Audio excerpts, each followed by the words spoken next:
you doing? What's going on, man? Appreciate you for having us. Yes, sir. Yes, sir. And go in and out, crossover. And so the in and out is going to be something like this. You want to cross your midline for the in and out, making sure it's right past this middle line to really sell the crossover. So it's going to be in and out, crossover, continue dribbling with this left hand as we reach down and pick this ball up, pick it up, and slam it. And so we're kind of keeping... Ball athletics, we started in 2015. I had a little bit of experience, was basically a little bit of experience coaching before then, and I decided that I really, really loved being around basketball. I've loved basketball since I was a little kid. My first ever basketball game I got an opportunity to watch with my dad was, I was 5 years old, I was watching Lakers-Kings. Back when Chris Irvin was with the Kings, and they were really good, and obviously Kobe and Shaq were there, and so ever since then I've been a Lakers fan, and basketball's been such a huge part of my life. It's helped mold me into the man that I am, and so what I wanted to do was make sure that I can teach kids, what basketball can do for them, not even just on the court, like what it can do off, and we started in 2015, we've been going pretty strong, getting better and better every year. Okay. So did you play basketball growing up? Was it something that you were heavily involved in school? Is the question that I'm asking next. That's a great question, and I tell all of my clients, no, I actually didn't play high school basketball. The reason for it, of course, I played middle school ball. I tried out in high school, but the fact of the matter is, as a young man, I wasn't very confident. And in all honesty, man, I went to school about 2,000 kids. It's a 7A school, which is classification Florida high school classification says it's over 2,000 kids.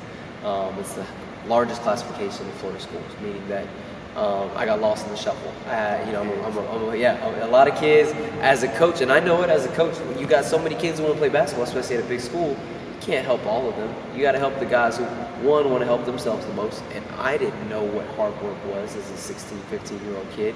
No one had told me, hey, you need to be practicing your skills every day. I just didn't take the time that was necessary. I loved playing basketball, but I didn't know what training was. I didn't know how to make myself better. And so obviously I kept playing. I will tell you this, in gym class, I was a hooper. But outside of that, man, because I had these raw skills. I loved the game and I used to play a lot, but I didn't train, I didn't get better. And when it came to actually playing, like in my middle school team, I was a bench player, I was a role player. I couldn't make it connect. I couldn't make it connect with my skills to how to be in games. I was nervous, I was shy. Other people told me that I wasn't good, and I believed them. And you can't succeed at anything in life if you're going to hear other people's opinion on you, because there's always the haters. And so basically, I didn't play in high school. I tell all of my clients that for sure, because the biggest thing about 4L athletics, that it's for all athletes. That's why we train them. And so our idea is that no matter the skill level, no matter the age, no matter your background, whether it's ethnicity or whether it's income from the family, we can help you. We have different levels of memberships that we can help any client, no matter their background. It's just a matter of, do you want to get to work, and are you willing to listen to me? If you can do both, we'll help you get better. That's the idea behind this. Even though I didn't play, I've trained myself the last couple of years. I get an opportunity to now train pro and college players, despite the fact that I didn't even play high school ball. It's a blessing, man. It's full circle now. Yes, sir. Hard work. So you basically were a street baller. Yeah, exactly. That sounds better. That sounds better than what I said. Yeah. Yeah. So what I want to know now, as far as for all athletics, and you saying that it's for all. Right, for all athletes. Do you believe that with hard work and the proper training and guidance, that somebody that's maybe is not as talented as somebody that can just wake up and just be good at something, do you think that more so will mold a person to be better than the person that's talented if the talented person doesn't work hard? I 100% believe that, dude, because you look at me, like I said, I just told you I didn't play high school basketball, man. I'm a 5'7" Hispanic guy. What do I know about basketball, right? And the fact is that, you'd be surprised, but the thing is exactly, you would be surprised. And so the thing is that for the majority of people would say, oh, if you didn't play high school, college, whatever, what can you teach me about playing college, high school? The reason I get an opportunity to train pro college players and elite high school players in the area is because I work harder than any other coach or trainer in the area. And I don't want to say everybody. Obviously, there's coaches here who have been doing it a very long time, and it's no disrespect to them whatsoever. But what I do that separates me from other guys is that people I've never met before, I'll make sacrifices to be in the gym at 5 o'clock in the morning, 6 o'clock in the morning, like whatever. If you tell me you want to get to work, I'll tell you what time. Like that's just the way that I roll, and that's the way that I've done things for a long time. And so, that sacrifice is hard, and especially in a training form where it's not an established business yet. I mean, obviously personal training for fitness is established. It's been going for a long time. People know, I need to get a personal trainer, lose weight for the holidays, whatever. People know about that stuff. With basketball training, everybody's a coach. Yeah. Everybody knows about basketball, so what do I know? What can I help them? How can I help them? And so for me to be able to, I had to buckle down and do hard work in order for me to show people what I know, for people to trust me over dad or mom or their middle school coach or their AAU coach. I have to gain their trust and garner their trust more than anything. The number one way to do that is hard work. If you outwork everybody else, they're gonna say, man, you must know what you're doing. Because at the least, you're willing to be here for me whenever I need you. Like that's something. That's worth something. Yeah, for sure. Yeah, that's great. Mentality and mindset for young kids to have, man. Working hard at whatever you do. Right. When did you realize? Sorry, no, you're good. When did you realize? After you opened and you started, getting clients or whatever, when did you realize, like, hey, this is my passion? Not saying that it's your passion in basketball, because we know you always been passionate about basketball. Right. But your passion for helping others in the sport. When did you realize, like, hey, I think I got the right idea on what I'm doing? You know what I mean? Well, man, I'm still a really young coach, and the fact is that I like to, let people know I'm aware of that, like, don't judge me type of thing. Yeah. But the thing is that it is my passion. I love doing this, and especially, we talk about 5'7" Hispanic guy. I'm a young coach in my 20s. What do I know for somebody who's been doing it however many years? The fact is that when I decided this was ready for me was, as soon as I decided that, I love basketball, I want to be around it, how can I be around it? Coaching was the number one answer. Yeah, coaching is cool, but how can I help people on a personal level? Then I found training. Because coaching, the thing is, the thing about coaching, and I still love it. I coach here at St. Francis Catholic where we're doing this. The problem with coaching is that, well, not necessarily a problem, but the difference between coaching and training is that coaching is more about the team. You've got to teach guys how to be a good teammate. You've got to teach guys how to run plays, run team defense, and that's very important. And you can affect a lot of kids on a personal level, but there's still 12. There's still 12 to 15 guys. When you do training, there's 1 to 4 kids in a training session for us. I mean, we do have big group sessions, which help diversify the type of kids we get in here. But the fact is that when you're doing semi-private or private sessions, you get a kid in here for an hour or more, and you've got to just straight up build a relationship with them and get them to be raw and real with you of what they want to do. And if their goal is to play at a higher level, I got to tell them, dude, there's 100,000 other kids that want to do that too. How are you going to outwork them? And just be real with them, be honest. And I always make the comparison of basketball and boxing with kids and just kind of tell them, I'm like that trainer in your corner.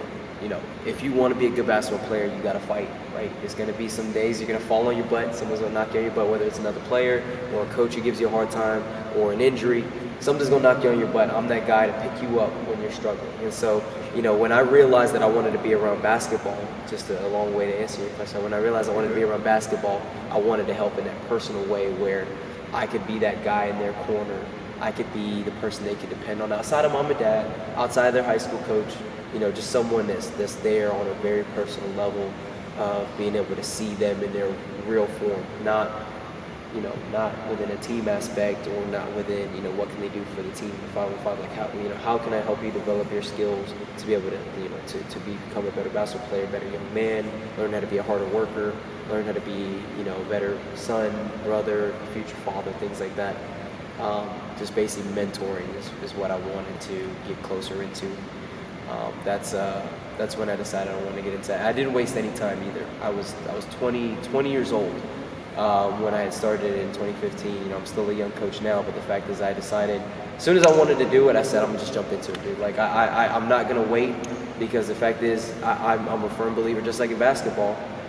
Should I sit on the end of the bench and not play till I feel ready, or should I jump in and learn from experience? You know what I mean? And that's the same that I tell kids. I'd rather fail and mess up and learn from it, or rather than be like, oh, I'm gonna wait till I'm ready. I'm gonna wait. I'm gonna set up this. I'm gonna set up this. I'm gonna waste time doing this, this, and this, and then 5 years go by and I hadn't done anything. So I put myself out there in AAU, in high school, in middle school, and training kids that, you know, for free or for a small buck, just to get my start. And you know, now we have our whole business with trainers and interns, a facility that we're able to use and things like that. A bunch of equipment sitting in the back office. If I had waited, maybe I'd just have all that stuff in that office and no clients. For sure. So I was reading somewhere, I don't know where, but I was reading somewhere in an article, and they were talking about LeBron James, of course, King James.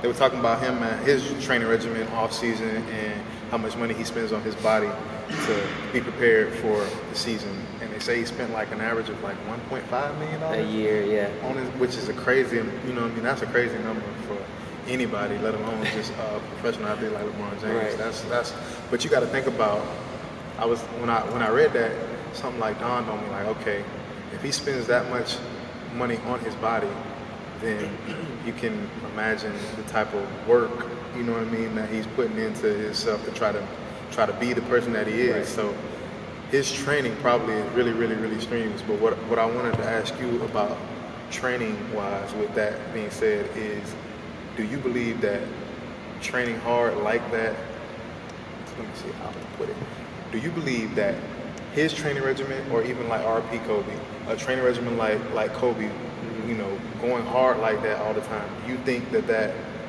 benefits an athlete in the long run though? Or does it wear and tear? Because LeBron in year 17, and you know, he looks like he's our age, but then you got, on the other side, you have some athletes that are probably training like him that don't get as much exposure as he does, and their bodies are like, you know, kind of deteriorating. Right. So is it like genetics? Like, how do you feel like?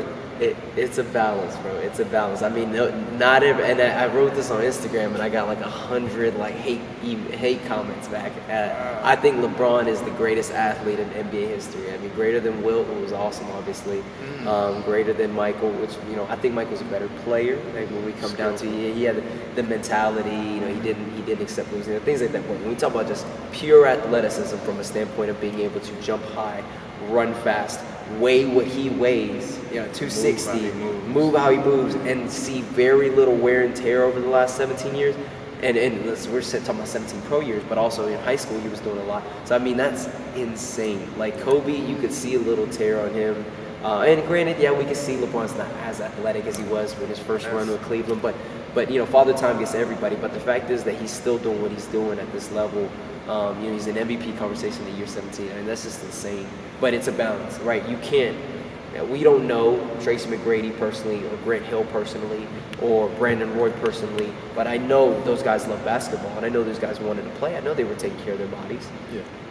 Maybe not putting in $1.5 million worth, but they were taking care of their bodies, but their bodies deteriorated before LeBron's did.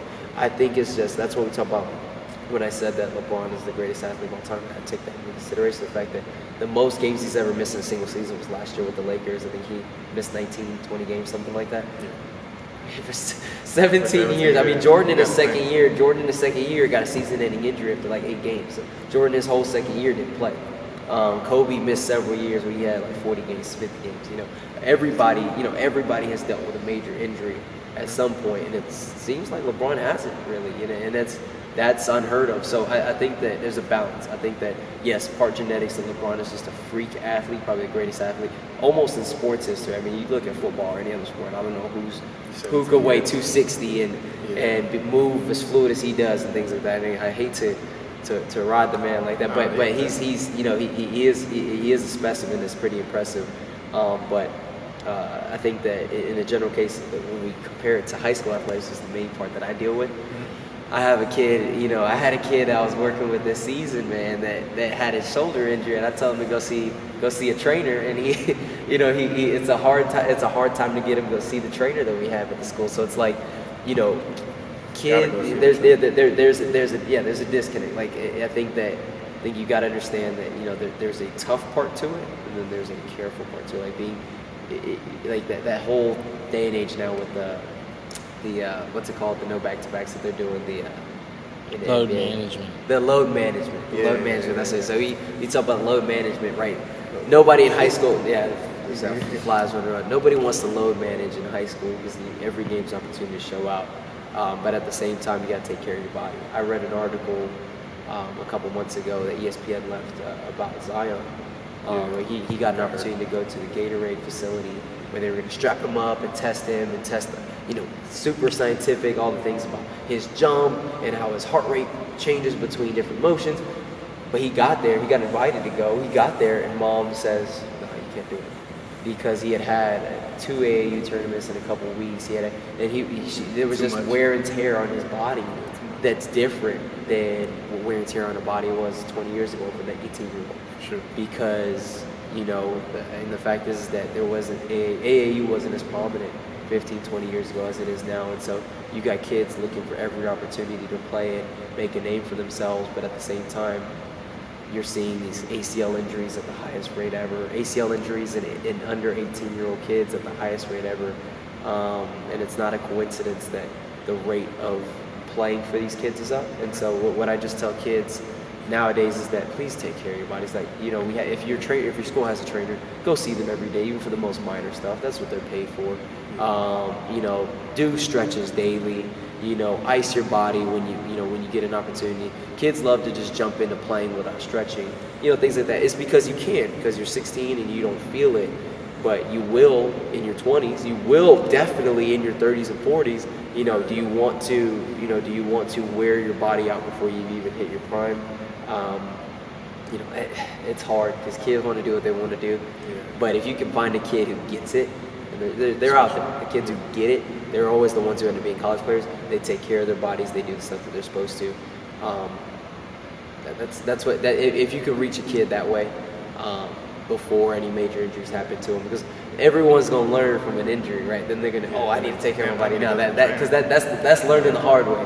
If you can teach someone before they have to learn the hard way, then that's probably one of the best accomplishments you can do as a coach. Because as far as doing those things, they don't want to. All right. One last question, yes, and then I'm gonna leave you to it. I know you got some sessions, and we're gonna try to get some of that footage too. But some key points or examples, or however you want, for somebody that may be younger than us that are aspiring to be a trainer one day. What would you say is the first step for them to put their best foot forward and to kick it in the gear to want to be a trainer?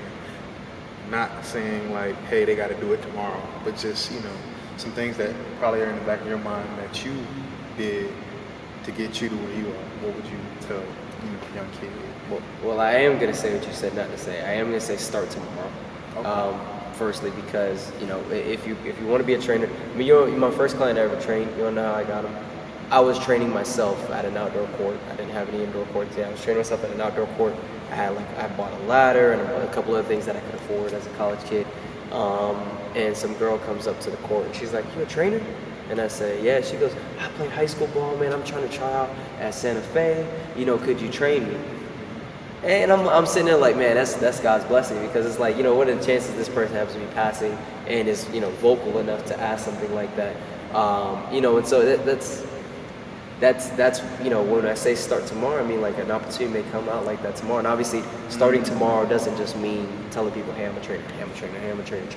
It means putting in the work with that. So putting yourself out there, starting to learn the information, study other trainers, study their programs, how they get clients, how they maintain clients, how they build a steady income for themselves by building a brand, not just, hey, I'm a guy in a gym with a basketball, come train with me.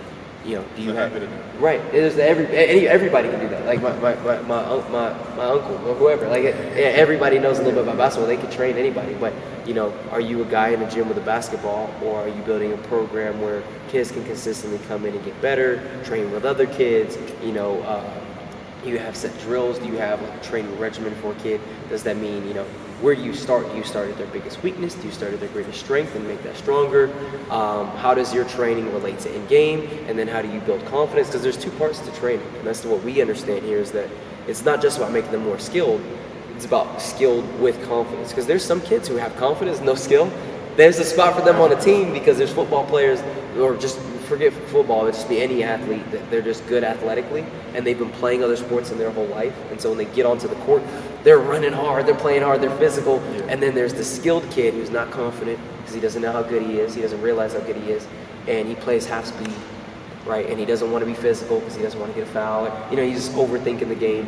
Here at Four Athletics, we train the skills with the confidence. We try to teach the kid how good he is, and even if your skills are down here, how good you can be just by playing hard. And so we want to get both in there and for an understanding for the kid that that you can help a team even if you're not skilled.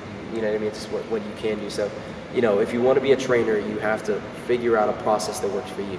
Think of yourself as a teacher, right? Create your lesson plan. What are your big points that you try to teach every kid? Just again, like a teacher.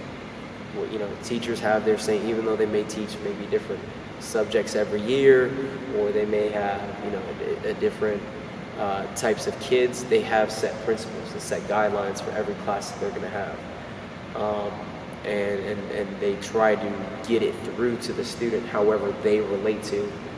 For me, it's always been showing, making them do, or telling, showing, and then they're doing, right? And so that's the way that I've always learned, and so that's how I try to teach kids. How do you learn, and how do you feel like you can get through to kids? How do you relate to them, and how can you teach them? Those are some of the things that they have to figure out. The business stuff will come. Business stuff you'll learn by failing and doing, but I think that business has to be secondary to creating this relationship with kids, and especially knowing basketball, because kids and parents, and especially college and pro athletes, they'll be able to sniff out someone who's faking an instant. So if you don't actually know what you're talking about, don't even bother. So, that's why when I say start tomorrow, I don't mean like literally go around telling people. I mean, know your stuff. Educate yourself. Take it on as your hobby, watching YouTube video. And that's the thing. This is what I'm believing with. This thing is that in this day and age, there's no reason why you can't know. There's these coaching programs that you can purchase for like $100 from USA Basketball. Or you could go on to Coach Up, and they got programs and they got ways for you to become a trainer if they're there without even needing to be a business owner or have insurance. There's YouTube videos of trainers doing drills and coaches doing these seminars. Don't tell me I don't know where to start. Don't tell me, I don't have time. Like, if it's important to you, you'll make time. And if you don't know where to start somewhere is better than nowhere. That's all we say. So. I appreciate it. Yes, sir. I appreciate it. Coach Manny, man, if they want to, get in contact with you and For All Athletics, yes, sir, they can reach you on, Instagram. Instagram at Handles Manny, Twitter, Facebook, everything at Handles Manny. For All Athletics is the business name. ForAllAthletics.com as well as the website. So, anything you guys need, hit me up. I'm a big proponent of helping kids. I always tell them, hit my line. If I'm awake, I'm a coach 24/7. I'm gonna hit you back. So let me know if you need anything.